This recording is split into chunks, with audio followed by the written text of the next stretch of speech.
ठीक है। प्रश्नावली का दूसरा प्रश्न है, क्या है जी? प्रश्न 2 ये बोल रहा है कि जांचिए कि अ व ब में कौन दिए गए समीकरण का हल है। इसके पूर्व में हम प्रश्न पहला देखे थे ना, सेम प्रश्न ये भी है। समझ में आ रहा है ना? थोड़ा सा इसमें अंतर है। ठीक है, इसमें अंतर क्या है जी?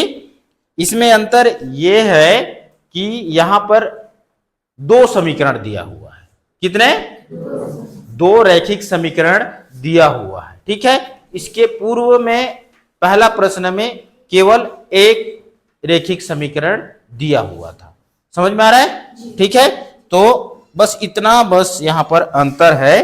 ठीक है, दोनों समीकरण में हमको क्या करना है? मान रखना है। ठीक है, तो सॉल्व करें उपयुक्त समीकरण में। देखो, अच्छा प्रश्न क्या है जी? पहला प्रश्न ही देख लेते हैं। पहला प्रश्न है 2x, है ना? क्या है?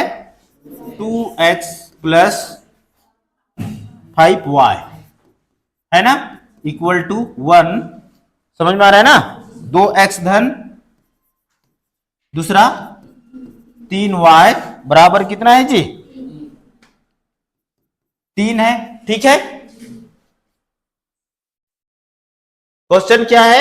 2x plus 5y equal to 1 और दूसरा है 2x plus 3y equal to 3। ये प्रश्न में हमको क्या करना है? ये जो मान है, कौन सा? x और y का मान हमको रखना है। ठीक है, ये मान को संतुष्ट करेगा। दोनों में से कोई भी इसका उत्तर होगा इस समीकरण का। ठीक है, समझ में आ रहा है ना? इसके पूर्व में जैसे देखे, थोड़ा सा अंतर है इसमें। पहले प्रश्न में क्या था? एक समीकरण था, इसमें 2 समीकरण है। समझ में आ रहा है ना? दोनों समीकरण को अ या ब क्या करेगा? संतुष्ट करेगा। ठीक है, तो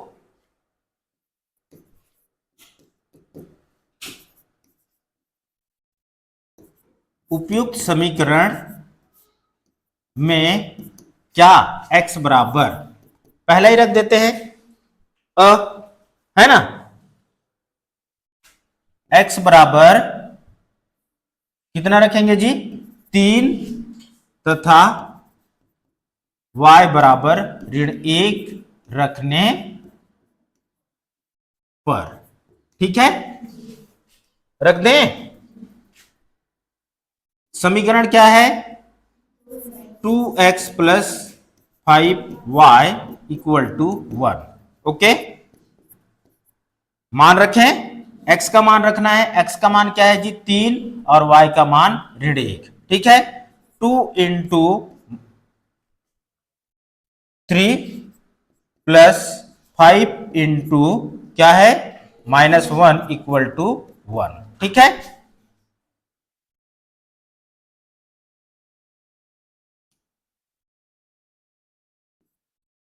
ठीक है, 2 का 3 के साथ गुणा, 2 तिया 6। समझ में आ रहा है? देखो यहां ये धनात्मक है, ये ऋणात्मक है। समझ में आ रहा है ना? ये 5 है। समझ में आ रहा है ना? ठीक है, दोनों का सबसे पहले चिन्हों का गुणा होगा। ऋण गुणित धन बराबर ऋण। 5 एकम 5। ठीक है, 1। ओके, 6 में 5 घटाओगे तो कितना आएगा जी? 1 बराबर 1 आ गया? नहीं, दूसरा समीकरण क्या है? 2x plus 3y equal to 3। ठीक है, अब यहां पर मान रखें, है ना? x का मान क्या है जी? 3 रखेंगे। 2 गुणित 3 प्लस 3 इंटू -1 इक्वल टू 3। ठीक है, गुणा करेंगे, 2 तिया 6। ठीक है, फिर ऋण धन गुणित ऋण बराबर ऋण। 3 एकम बराबर 3 है ना। 6 में 3 घटा 2, 3 आ गया। मतलब क्या होगा, अतः समीकरण या अतः समीकरण का हल है।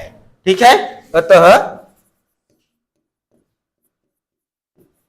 दोनों समीकरण का, है ना, ये भी लिख सकते हो।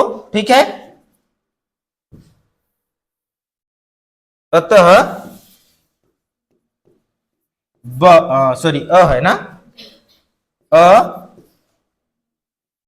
क्या, दोनों